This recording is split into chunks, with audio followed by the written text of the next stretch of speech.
Bonsoir Luna. Bonsoir Mohamed. Et c'est donc en musique que l'on commence avec le BIM, B-I-M, Bénin International Musical. Et oui, BIM, c'est un collectif d'artistes béninois, des musiciens et des chanteurs qui se sont réunis autour d'un projet imaginé par Radio France et l'Union européenne de radio-télévision, le tout en partenariat avec l'Institut français de Cotonou et TV5 Monde.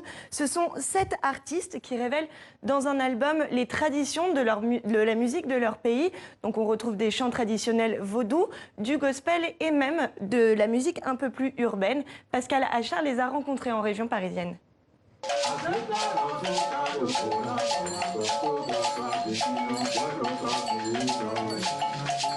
La musique est divine, les chants et les rythmes envoûtants. Le groupe BIM mêle aux guitares, à la batterie et aux percussions des instruments sacrés. Là, c'est une cloche utilisée par la divinité Sakpata. C'est une divinité de la terre. Le vaudou, c'est la base musicale du Bénin. C'est-à-dire quand tu entres dans les églises, les rythmes traditionnels que nous jouons, c'est les adeptes de vaudou qui jouaient ces rythmes. Donc ce sont ces rythmes-là qu'on a ramenés à l'église.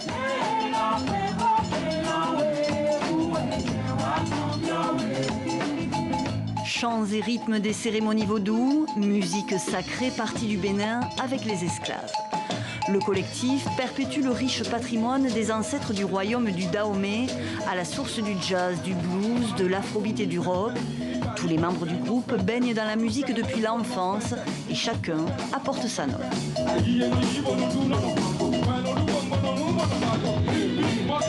Ça fait 12 ans que je suis rappeur. La musique, c'est aussi un truc familial pour nous parce que dans toute ma famille, mon père est compositeur traditionnel. Mon grand-père m'a initié au rythme traditionnel. C'est un héritage aussi. Un héritage orchestré par le producteur français Jérôme Ettinger. Ce passionné de musique traditionnelle sacrée a réuni ses artistes et les a emmenés vers le rock, le hip-hop. C'est lui aussi qui a poussé l'une des chanteuses à rapper.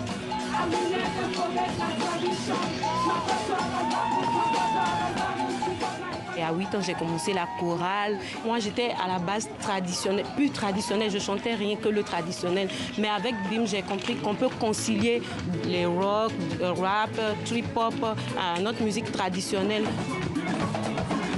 De Cotonou à Paris, d'Essaouira à New York, le Bénin International Musical fait vibrer son public et le rythme s'intensifie. Le groupe prépare son deuxième album et une tournée sur le continent africain en 2020.